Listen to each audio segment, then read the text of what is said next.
Hola, muy pero muy buenas tardes. Bienvenidos a este quinto webinar de esta tercera temporada. Esta vez quisimos compartir nuevamente con ustedes cómo inició todo esto. Me recuerdo como si fuera ayer, un 26 de marzo. Nunca lo voy a olvidar. Un 26 de marzo y iniciamos con la charla de silanización de sílica precipitada en molino abierto. Hoy también recuerdo que ese día mucha gente se quedó sin entrar. Era nuestro primer webinar y estábamos a sala llena. Entonces, por ese motivo también queremos repetir esta charla y por ello ven acá a María, que nos acompaña. María, buenas tardes. Muchas gracias por regalarnos un poquito de tu tiempo. Hola, hola a todos. Bueno, no, gracias a ti, Lucian, y gracias a todos por estar aquí. Sí, hace un año arrancamos con esta aventura de los webinars, pensamos que íbamos a hacer dos o tres y que nadie se iba a unir, y de repente nos dimos cuenta y bueno, fueron miles de personas que el año pasado asistieron a nuestros webinars. Estamos muy agradecidos por habernos acompañado y por habernos apoyado y apoyado en este crecimiento. De verdad que estoy muy, muy contenta. Este fue el primer webinar, nos atrevimos a hacer el primero. Recuerdo que sí, mucha gente se quedó afuera, entonces quisimos repetirlo. Yo me quedo por aquí y al final estaré respondiendo sus preguntas. Espero que lo disfruten y bueno, cualquier cosa, aquí estoy. Un abrazo, nos Ok, vemos. muchas gracias María.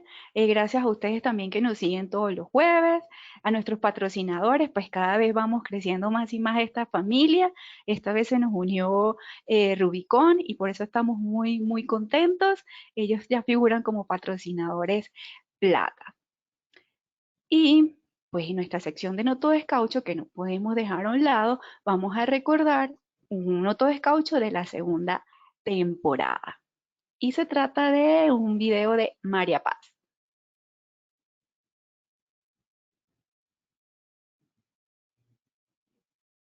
Ya que el internet creo que está un poco lento. Está cargando el video. Y vamos a ver.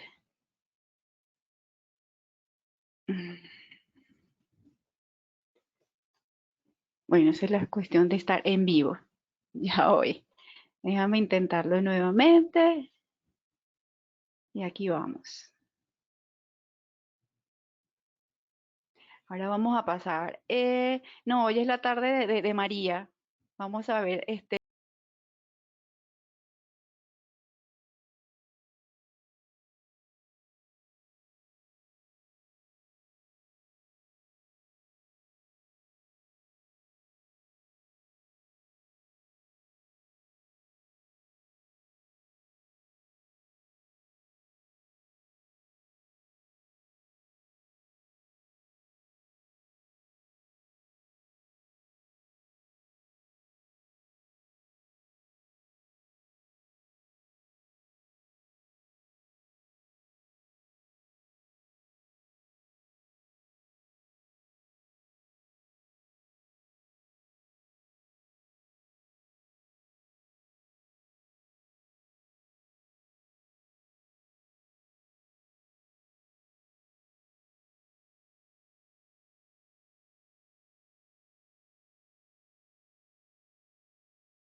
Gracias, María. Qué cuadros tan bonitos.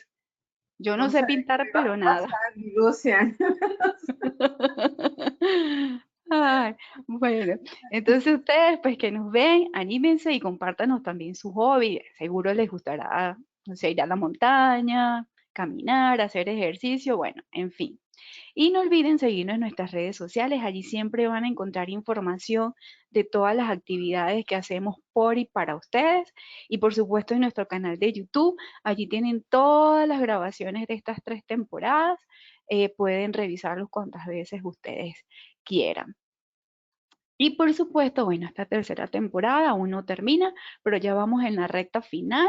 Entonces les invito el próximo jueves 20 de mayo a que nos acompañen ya el sexto webinar. Allí estará Víctor Bosque para hablarnos acerca del caucho natural y su peptización en palabras sencillas. Y el 1 de junio vamos a dar inicio al taller de diseño, optimización y ajuste de formulaciones. Y lo va a dictar Esteban Frieden. Recuerden, los cupos son limitados, ya estamos casi que al tope, entonces inscríbase cuanto antes. Si tienen alguna inquietud, pues no duden en escribirnos a gerencia@sltcaucho.org.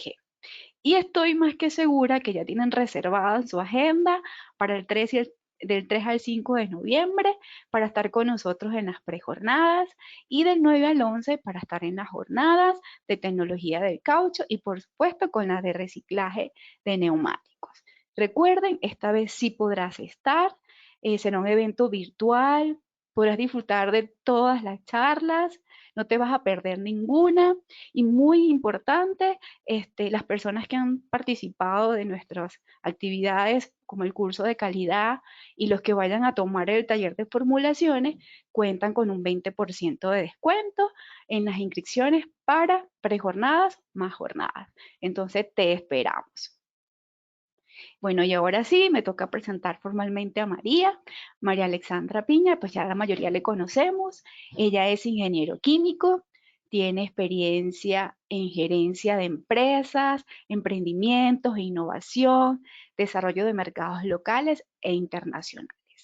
Y además, pues ha incursionado en el área de investigación y desarrollo con fortalezas en nanopartículas, grafeno, polímeros, nanocompuestos y cargas funcionales. Y no conforme con eso, también está trabajando en el área de pirólisis de NFU. Y por supuesto forma parte de esta gran familia SLTC, donde es presidente. Y bueno, ustedes, ya no me queda más que invitarles, pues nos encantaría escucharte, no te quedes sin preguntar, simplemente levanta la manito y te abrimos el micrófono para que formules tus inquietudes o si prefieres nos puedes escribir y con gusto María, como ya dijo, pues estar atenta para responder a estas inquietudes. Entonces ahora sí, ya les voy a dejar, nos vamos a desaparecer de cámara, pero aquí le vamos a dejar el video.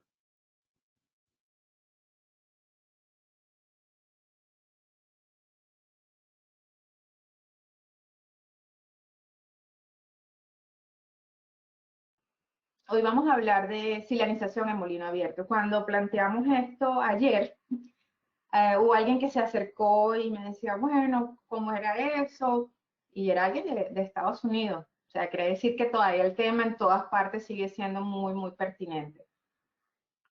Vamos a hablar, por supuesto, de las sílicas, de qué son las sílicas, qué son los silanos, y también del efecto de los silanos en la sílica. Nosotros hablamos, todos conocemos esa palabra, la palabra sílica, realmente se refiere al dióxido de silicio, que puede ser de origen natural o de origen sintético.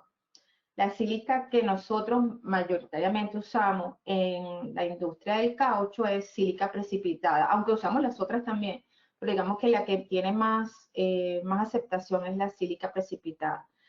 Entre las sílicas naturales está el cuarzo, la diatomita, la sílica de Nuber, que es una sílica, lo que llaman el silitín también. Y entre las sintéticas hay varias. La que primero se conoció eran las sílicas pirogénicas, como el aerosil o el cabosil. Y después, bueno, tenemos las precipitadas que vienen en diferentes tamaños de partículas. Eh, Generalmente las sílicas naturales se utilizan solo como relleno, tienen un tamaño partícula bastante grande y no tienen reforzamiento. Generalmente lo que hacen es ser parte de relleno. En el caso de la sílica pirogénica, como tiene un tamaño de partícula tan pequeño, se hace muy difícil mezclarla. En realidad en la industria del caucho se utiliza más que todo en compuesto de caucho de silicona. Y la sílica precipitada, pues hay tres tipos, hay unas que se utilizan, las de área más alta, se utilizan para dar reforzamiento a los compuestos, Después tenemos unas de unas áreas medias que son, llamamos semi-reforzamiento, y tenemos unas de un área mucho más pequeña que nos ayuda un poco al procesamiento de los compuestos. También se utiliza la microsílica como relleno. La sílica entonces tiene muchas ventajas, ¿verdad? Digamos que como carga la sílica comenzó a usarse principalmente para hacer compuestos de colores, porque la carga rey, pues digamos, la que siempre se ha usado y que funciona muy bien es el negro de humo. Pero el negro de humo tiene una desventaja, tiene muchas ventajas, pero tiene una desventaja y que pinta todo negro. Entonces, bueno, la gente quería hacer cosas de colores y comenzaron a usar la sílica precipitada como agente reforzante. Como ventaja aumenta muchísimo la resistencia al desgarre, tiene buenas propiedades de tensión, buenas propiedades de envejecimiento y también promueve la adhesión a metales y textiles. De desventajas, la que todos conocen, que es muy difícil de dispersar. Inclusive, pues, es conocido por todos que de repente un compuesto muy cargado, ¿cómo? Como un compuesto muy cargado, si usted lo deja reposar, la sílica vuelve a reaglomerarse, ¿no? Entonces, la desventaja principal es que es muy difícil de dispersar la sílica. También es conocido que los compuestos los aditivos de vulcanización son absorbidos sobre la superficie de la sílica y entonces generalmente hay que ajustar las fórmulas para que tengan la velocidad de cura que nosotros esperamos. El reforzamiento de la sílica involucra tres fenómenos. El primero es la formación de una estructura tipo red. La sílica, por su actividad superficial, forma una red. Por eso en otras aplicaciones, como en pinturas, la sílica se utiliza como agente espesante, porque realmente lo que primero que hace la sílica en un compuesto o en cualquier sustrato es aumentar la viscosidad y aumentar la dureza. Además de eso, también digamos que hay una interferencia con la reticulación convencional del azufre, debido a la absorción del zinc sobre la superficie de la sílica, lo que hace que entonces se ponga el curado mucho más lento y que haya una menor densidad de reticulación.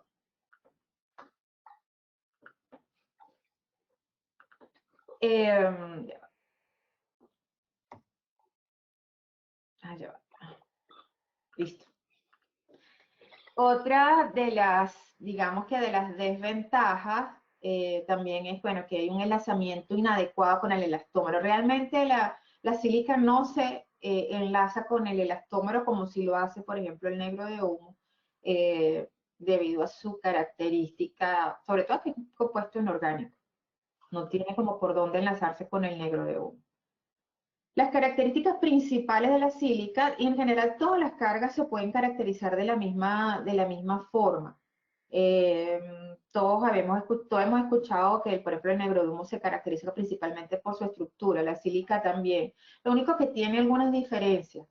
El área superficial o la superficie específica está relacionada con la capacidad de reforzamiento. Realmente la sílica, esta es la principal característica de la sílica.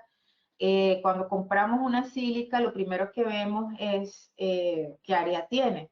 Y siempre pensamos, bueno, qué área tiene esta, qué área tiene la otra. La principal característica es el área B, que es la medida de la superficie total de la sílica. Se mide por absorción de nitrógeno y realmente mide tanto la superficie externa como la superficie interna. Cuando uno habla de lo que es la superficie total, la sílica se caracteriza por tener una cantidad enorme de poros.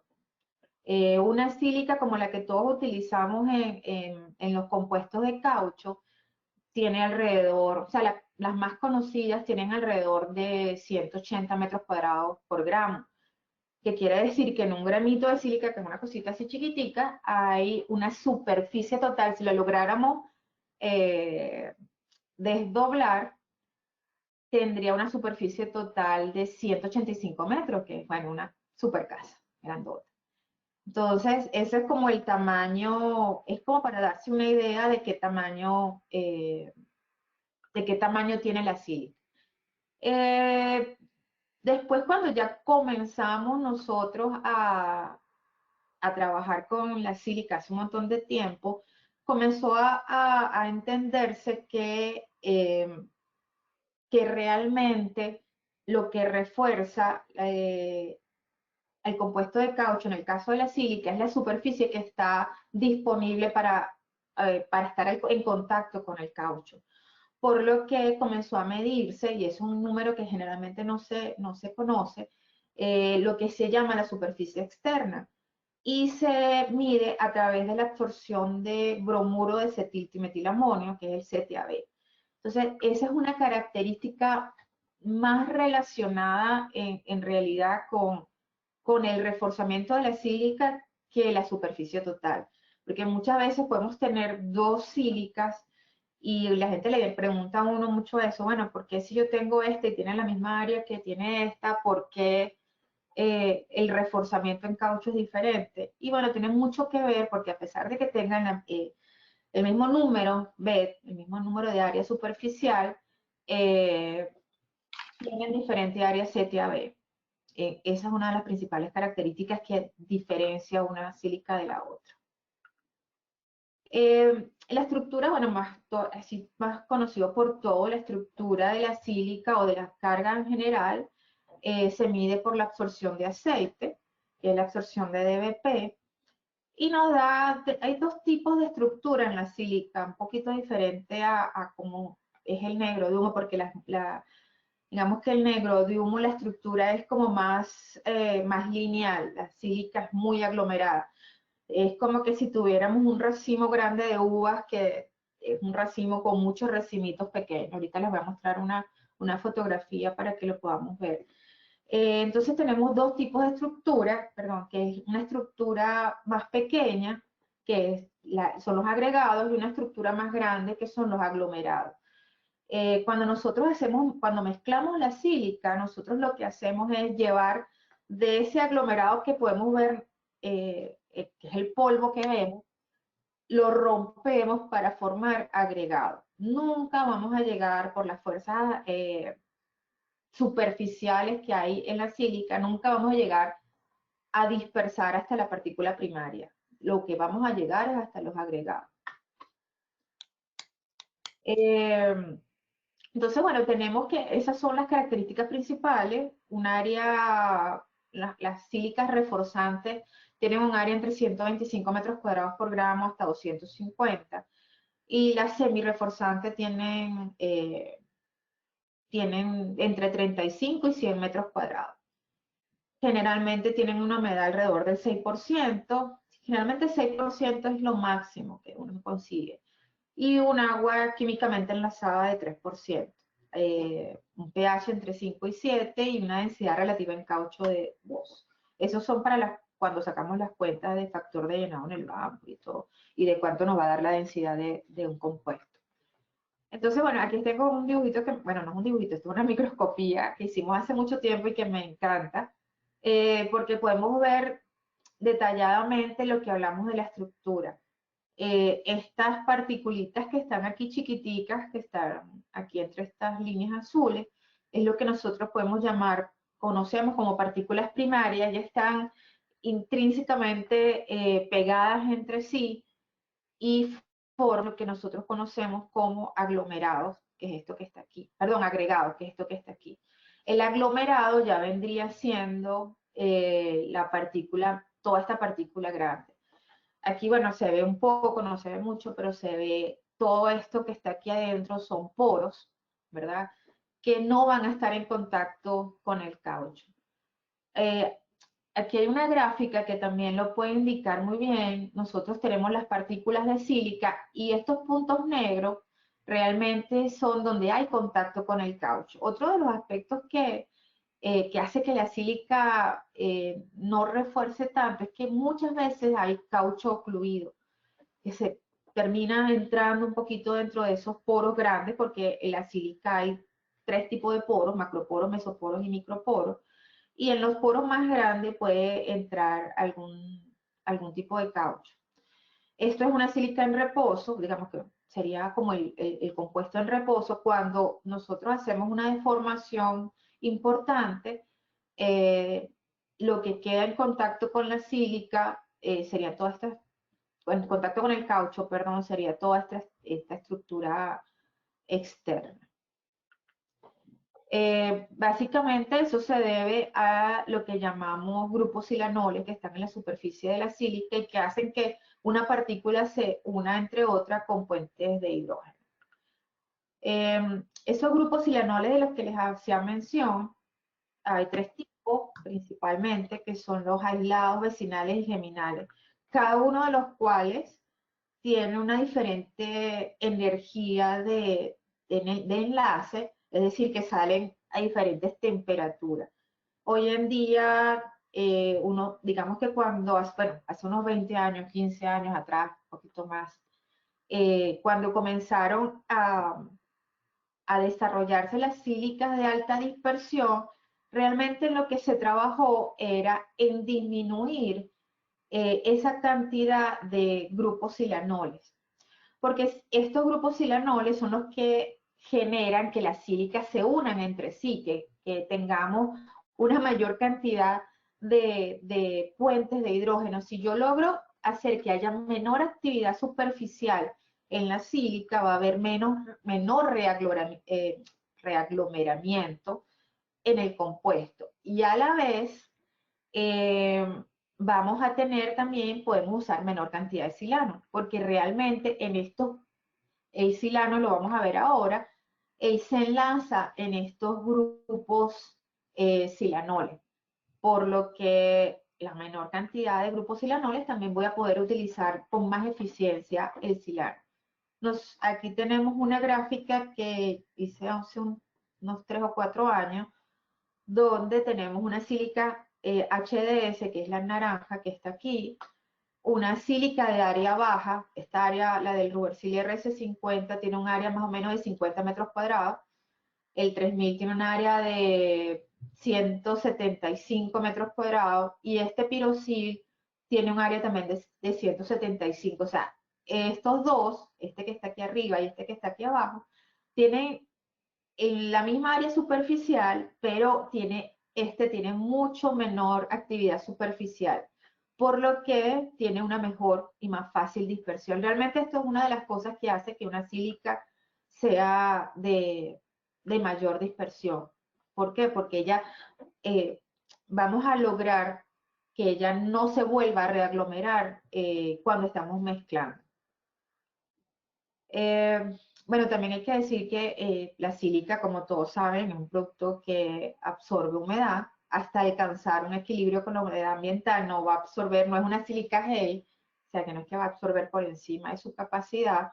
Y la humedad, pues parte de ella se pierde durante el mezclado. Y hay que decir que también, porque hay gente que de repente dice, no, pero es que este producto vino muy húmedo. Perdón, generalmente una humedad muy baja genera una mala dispersión también. O sea, la humedad es importante hasta cierto punto para la silanización, por ejemplo. Cuando la sílica comenzó a usarse hace un montón de años, ese efecto ácido, ¿sí? La gente pues, estaba tratando de ver cómo salía de él, y una de las cosas que comenzó a usarse fueron glicoles, polietilenglicol, dietilenglicol, que pues ayudan a quitar esa acidez de la sílica. La gente pregunta mucho cuando comienzan a usar silano, y de verdad que preguntan bastante eso, una pregunta que siempre nos hacen, es si pueden usar silano y seguir usando el glicol. Pues sí, la mayor parte de la gente lo hace. digamos que va a depender también de la cantidad de silano que use y de lo que espera del compuesto. Mi recomendación siempre es que si va a usar el glicol, no lo aplique, no lo agregue junto con el silano, sino que lo agregue después, como para quitarle la acidez a la sílica que no se silanizó. Podría ser un efecto que podría ser interesante conversar. Entonces, bueno, los silanos sí pues, existen desde hace mucho tiempo, pero se comenzaron a usar en caucho básicamente por ahí 98, 99, que se descubrió lo que era el triángulo, el triángulo mágico, que la gente de las llanteras, ¿verdad? Estaban tratando de desarrollar un, un neumático que llamaban verde. El neumático verde no era nada más que una llanta que hace que el coche consuma menor cantidad de combustible. ¿Eso cómo se lograba? Bueno, se logra haciendo que la llanta tenga una menor resistencia al rodamiento. El problema es que cuando uno tiene menor resistencia al rodamiento, inherentemente va a tener menos agarre.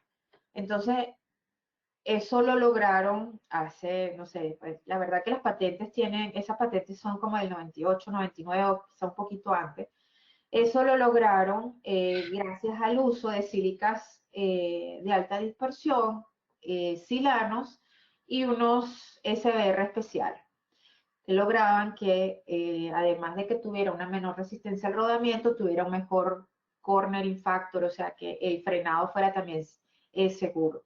Eso se logró gracias a los silanos, sobre todo a este señor que está aquí, que es el trietoxicilipropil tetrasulfano, que es un compuesto que tiene, digamos que tiene como dos caras, ¿no? Voy a mostrarlo por aquí. Que él lo que hace es un agente de acoplamiento. Él lo que hace es que por un lado se agarra de la sílica y por el otro lado, aquí tengo un grafiquito que es más fácil verlo. La reacción de silanización ocurre en dos etapas. Y ahí es donde viene lo de que se agarra. Nosotros tenemos aquí una partícula de sílica cubierta de grupos silanoles y este señor que está aquí es el silano, ¿sí?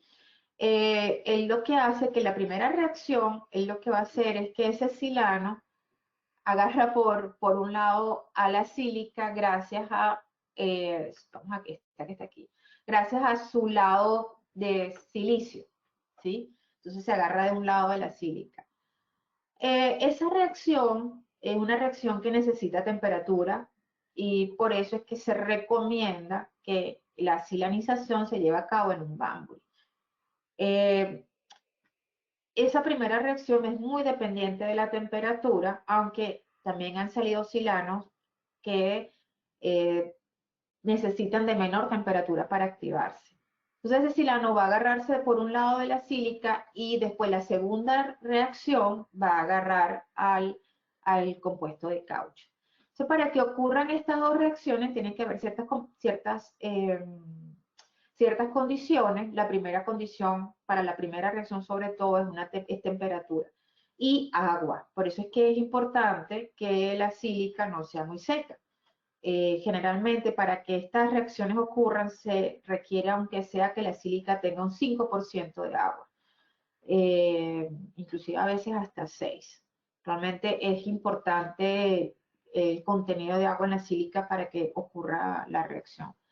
Entonces ahí va a ocurrir una hidrólisis, una condensación y vamos a tener entonces ya la sílica cubierta por ese silano. Por supuesto, no son todas las partículas de sílica, hay una tasa, esa tasa de silanización, ciertas partículas se cubren y otras no, ¿no? Ciertos agregados sí y otros no.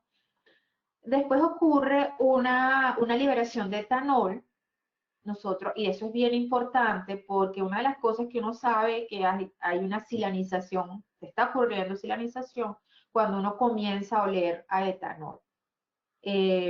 También sucede cuando estás mezclando en Banbury, ese etanol comienza a condensarse sobre la superficie del compuesto y se nota que el pistón, ¿verdad? Comienza a resbalarse sobre el compuesto. Ahí lo que se recomienda siempre es que se levante el pistón y se deje liberar un poco de etanol. En el molino abierto eso no sucede, o sea, el etanol comienza a liberarse. Por supuesto, lo que uno recomienda en el molino abierto, y bueno, y aquí vienen siempre las preguntas de si se puede, si no se puede. Lo que uno recomienda en el molino abierto es que primero trabajar el molino lo más caliente que uno pueda, es decir, sin tanta recirculación para que el compuesto se caliente. Vaya a cierta temperatura, eso siempre se va a calentar para tratar de no enfriarlo tanto. Y de agregar la sílica en dos partes. ¿Para qué? Porque realmente, aunque la reacción de silanización es una reacción que depende del tiempo, perdón, depende de temperatura, también depende del tiempo. Entonces nosotros lo que tenemos que hacer es que cuando queremos silanizar tenemos que darle tiempo a la sílica para que se silanice. Si en un bambú y eso se hace en 1, 2, 3 minutos, nosotros en el molino lo que tenemos que tratar de hacer es de alargar esos tiempos para darle espacio a que haya la silanización. Lo que se recomienda es agregar la sílica en dos etapas. Si usted está usando 40, 50, 60, 80 partes de sílica, porque los compuestos de llantas tienen 80 partes de sílica, se separa en dos partes. Si está usando 50 partes, 25 y 25 partes. A esa primera mitad usted le agrega el silano y esa primera mitad la agrega al molino. Una vez que haga banda el caucho, se agrega esa parte de sílica y se deja mezclar. Eso va a generar temperatura y va a generar fricción entre las partículas. Cuando ya eso comienza como a bajársele la viscosidad porque ya está dispersada esa parte, se agrega la segunda parte. Esa segunda parte que se agrega, como viene sin silano también, va a hacer que genere otra vez viscosidad y vamos a aportarle otra vez viscosidad al compuesto para permitir que haya más roce entre partículas y esa misma temperatura que se está generando ahí adentro va a aprovecharse para generar una silanización. Y lo digo, o sea, no vamos a lograr la misma silanización que en un Banbury, pero sí se logra mejorar muchísimo las propiedades de los compuestos. Bueno, aquí hay un esquema básico de cómo es esa etapa, la primera etapa donde el silano se acopla a la sílica y luego esa sílica se acopla a la cadena de caucho. Entonces, realmente las reacciones de silanización comienzan a ocurrir ya a los 90, 80, inclusive 70 grados comienzan a ocurrir. Por supuesto, son una cantidad muy pequeña. No vamos a lograrlo, pero no vamos a lograr lo mismo que tuviéramos en un Banbury, pero sí se logra una tasa que nos va a mejorar los compuestos de caucho. No vamos a poder hacer una banda de rodamiento de una llanta, pero podemos mejorar sobre todo el desgarre. Nosotros hicimos el año antepasado unos compuestos para unas llantitas de estas y que tenían que tener una resistencia a la abrasión muy grande y la logramos hacer eh, trabajando con todas estas recomendaciones. Realmente el tema de la silanización es delicado porque ya a los 150 grados también hay que tener en cuenta que el silano tiene un contenido de azufre importante, el cual hay que evaluarlo. Si usted tiene una fórmula y le va a agregar silano, tiene que, por supuesto, evaluar la cantidad de azufre y sacarle un poco el azufre, porque si no vamos a tener un problema de escorcho. Pues aquí tenemos unas gráficas de la influencia de temperatura de descarga y cómo realmente la temperatura ideal para la silanización está alrededor de 135 grados centígrados. Y una de las cosas que entonces dicen, bueno, y que la gente se ha puesto a estudiar porque bueno, ¿cómo hacemos para mejorar la silanización? Una de las cosas que se ha trabajado mucho es usar algunos productos como el DPG. El DPG lo conocemos todos como un acelerante, pero se ha descubierto que también puede actuar como un catalizador de la primera reacción de silanización. Entonces, esto fue una de las cosas que trabajamos cuando hicimos esas llantas, no nos daba por ningún lado, metimos DPG y ahí conseguimos mejorar la llanta hasta ese nivel. El uso de DPG mejora muchísimo la tasa de silanización, ya sea en Banbury o en molino abierto, pero si en molino abierto pues tenemos dudas, el uso del DPG nos va a ayudar bastante a mejorar la tasa de silanización. Por supuesto que vienen siempre las preguntas, bueno, ¿cuánto silano uso? ¿Cuánto DPG uso? Realmente el contenido de silano y el contenido de DPG están íntimamente ligados a la cantidad de sílica que se utiliza y también al área superficial de la sílica. Como les digo, ustedes pueden silanizar y de hecho hay inclusive yo recuerdo de haber visto un silitín que venía silanizado. O sea, uno puede silanizar cualquier cosa y mejorar las propiedades. La cantidad de silano y la cantidad de PG que se van a utilizar dependen del área superficial y de la cantidad de sílica. Esta es una formulita un poco, se ve así medio rara, pero es bastante sencilla. De todas maneras, yo les dejé aquí una tablita también eh, con unos cálculos hechos para una sílica, la nuestra, la Rubersil RC200, que tiene más o menos un área superficial de 175, 180 metros cuadrados. Entonces, alrededor de eso, si va a usar una sílica con un área mucho menor, un área de 150 o 120 metros cuadrados, nosotros lo que hacemos es que bajamos la cantidad de silano y la cantidad de PG.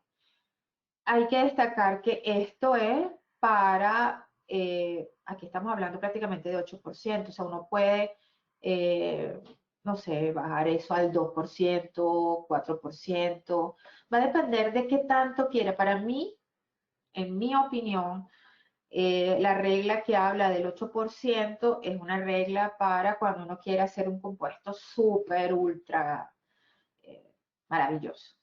Si, por ejemplo, lo que queremos mejorar la resistencia a abrasión de una suela o de algún otro compuesto, pues un poco menos de silano también ayuda. O sea, la verdad es que el silano, aunque ahora han bajado bastante los precios del silano, el silano siempre tiende a ser un producto caro, el que uno pues trata de no usarlo en exceso. Además que el exceso de silano, el silano que no reacciona, ese azufre va a quedar dentro del compuesto y nos puede dar problemas de escorche.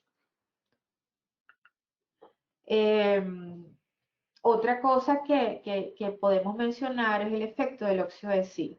La sílica tiene mucha atracción con el óxido de zinc, pero muchísima. Entonces, una de las cosas que uno recomienda es que el óxido de zinc no se añada tan cerca de la sílica. De hecho, yo recuerdo hace muchos años cuando uno hacía recomendaciones para, me acuerdo un cliente hace un montón de tiempo atrás, que trabajaba suelas translúcidas.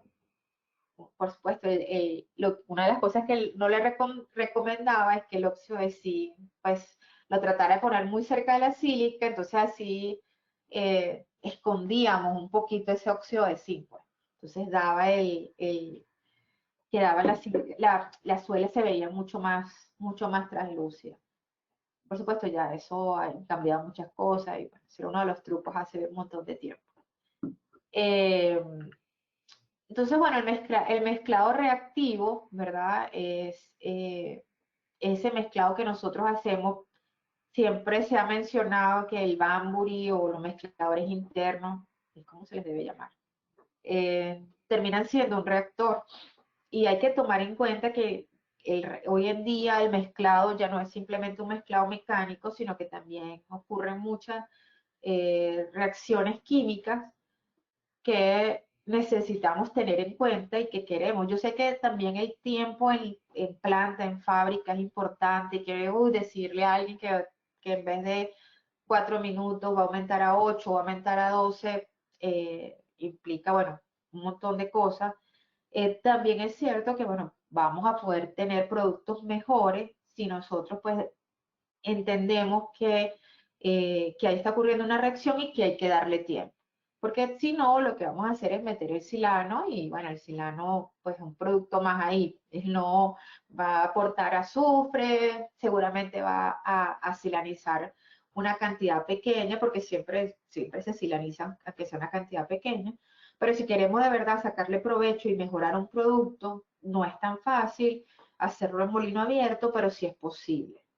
Y es importante, bueno, tener en cuenta eh, que sobre todo tenemos que tener en cuenta que hay que dejarle tiempo a esa, sobre todo la primera reacción de silanización. En resumen, tenemos que para tener para lograr silanizar sílica en el molino, las principales recomendaciones son aumentar el tiempo de reacción, o sea, aumentar el tiempo de mezclado, eh, usar DPG, eso de verdad que parece mentira, pero la diferencia es importante, y adicionar la sílica, como les comentaba, y además el óxido de zinc, alejarlo de la incorporación de sílica. Bueno, no sé cómo estoy de tiempo, pero creo que estoy bien. Claro, ¿Ah? un poquito pasado. Ok. Entonces, si quieren, abrimos la sección de preguntas. Antes de que abramos la sección de preguntas, yo no sé si mencioné que tenemos las próximas charlas, tenemos María. menciónales tú, Víctor. Sí, mientras los colegas hacen las preguntas por chat, yo...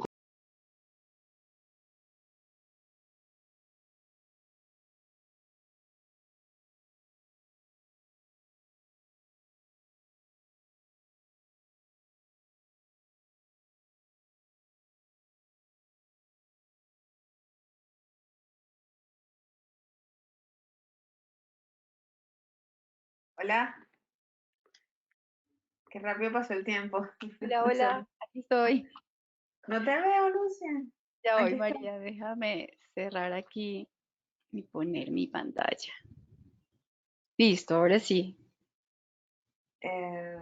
Bueno, no sé si tienen algunas preguntas. Bueno, aquí veo solamente a Gonzalo. Un abrazo, Gonzalo. Tiempo sin verte, espero que estés muy bien. Gonzalo Vázquez, que anda por ahí. Entonces, bueno, no sé si tienen algunas preguntas que hacer. De todas maneras, bueno, cualquier cosa, alguna pregunta que tengan me pueden escribir y les estaremos respondiendo sobre este tema. Bueno, pues los temas que que pueda dominar. Lo que sí quería era también invitarlos a todos a la jornada. Ya tenemos confirmación de unos speakers muy, muy interesantes, tanto para las prejornadas como para la jornada. En las prejornadas vamos a tener un evento que no se imaginan. Y la plataforma que vamos a usar es una plataforma que va a permitir que interactuemos y que también que interactuemos y que podamos compartir con los speakers y entre nosotros también. Tenemos varias sorpresas por ahí. No sé si hay como que comenzaron a llegar algunas preguntas. Sí, María. Dice Otto Trujillo, hola Otto, dice indicar máxima carga de dióxido de silicio que se ha logrado incorporar en molino. Yo personalmente he mezclado en molino hasta 80 partes con caucho SBR. Bueno, no sé quién más por ahí pueda tener una carga mayor. No es fácil, pero se logra, pues. O sea, también depende mucho de la, eh, de la expertise del molinero, por supuesto, que sabemos que eso depende mucho. Yo personalmente he cargado hasta 80 partes. Después tenemos aquí, a ver, Gonzalo. Las sílicas de alta dispersibilidad solo se obtienen bajando el contenido de grupos silanoles o también modificando la cantidad de microporos. Puedes complementar. Lo que pasa es que ambas cosas van unidas. Realmente cuando también nosotros tenemos, cuando se disminuye la cantidad de poros, también se disminuye la cantidad de grupos silanoles. O sea, es una cosa que en la reacción, cuando estás fabricando la sílica, las dos cosas van de la mano. Hay sílicas que tienen menor cantidad de grupos silanoles y no por eso son de alta dispersión. Digamos que las dos cosas para que sea de alta dispersión tienen que estar unidas, pero las dos se logran en la etapa de reacción cuando estás fabricando la sílica, o sea, tanto disminuir la cantidad de poros como disminuir la cantidad de grupos silanoles. O sea, son dos cosas que van de la mano y se logran prácticamente en el reactor con la formulación, cuando estás fabricando la sílica. Ya son cuestiones de formulación, de temperatura, ¿cómo se llama? De la velocidad con que añade los reactantes. Digamos que eso es todo ya un tema de formulación que tiene su truco, pues.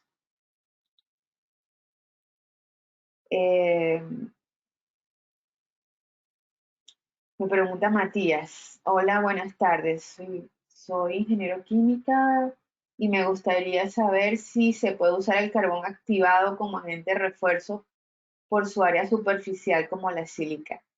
El carbón activado, digamos que tiene una estructura diferente y que no te va a dar la capacidad de refuerzo que te da la sílica. Ya es un tema más de la morfología del carbón.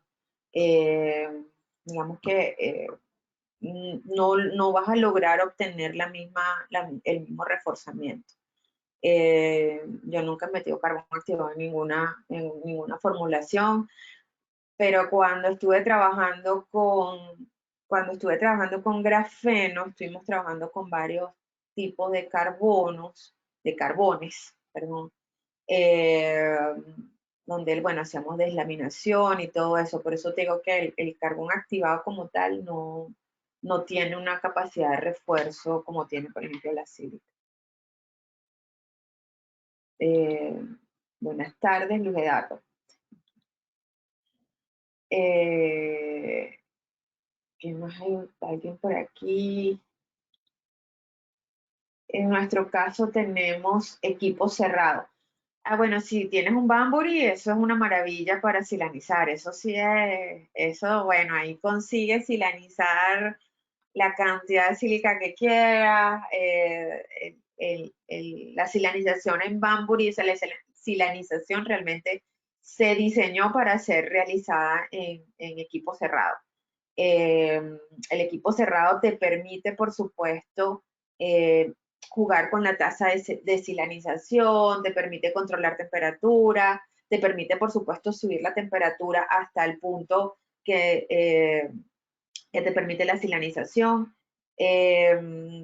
Ahí lo único es que hay algunos trucos porque cuando la sílica está en el proceso de silanización y se produce etanol, el pisón del Banbury tiende a resbalar sobre el compuesto porque se generan, bueno, por todo lo que se genera en la reacción.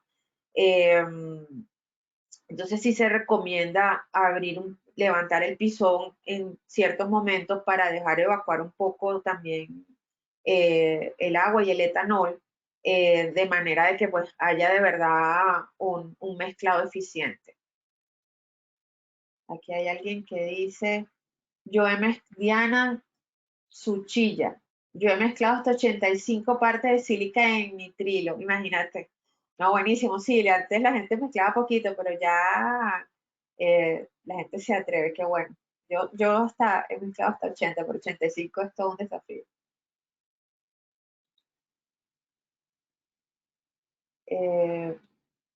¿Qué más? Bueno, pues No, María, todos ahorita ya mandaron muchas preguntas. sí, tenemos bastante. Bueno, yo no sé si como ya es un poco tarde, no sé si eliges tú unas dos preguntas más y después te las respondemos aparte, Lucien, o ya lo dejamos así porque ya son las 5 de la tarde casi. Sí. Pues no sé si quieres responder alguna otra y ya. Sí, ¿Quieres? bueno, aquí dice, alguien dice, Joaquín Ponce, si el contenido de sílica en un compuesto es 14 partes, se puede prescindir del silano.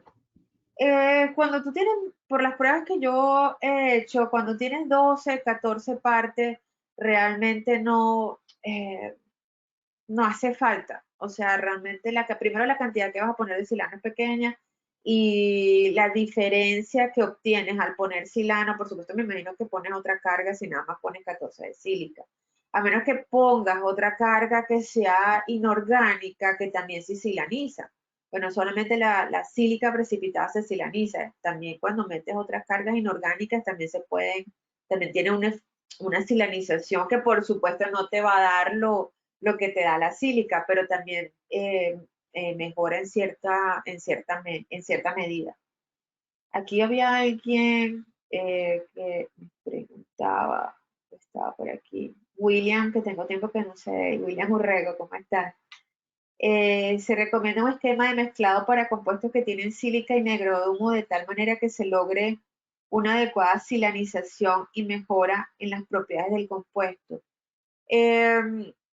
Mira, William, nosotros hemos hecho, yo tengo por ahí un estudio que hicimos hace mucho tiempo mezclando negro de humo y sílica, y sí hay que tener cuidado porque, bueno, digamos que si metes todo junto, la silanización no va a ocurrir en la misma medida. O sea, entonces sí es pertinente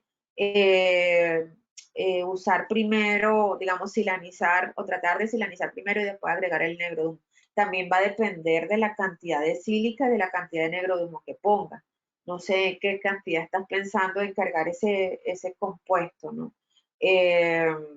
Pero bueno, va a depender mucho de los cauchos que utilices, de las temperaturas a las que puedas llegar.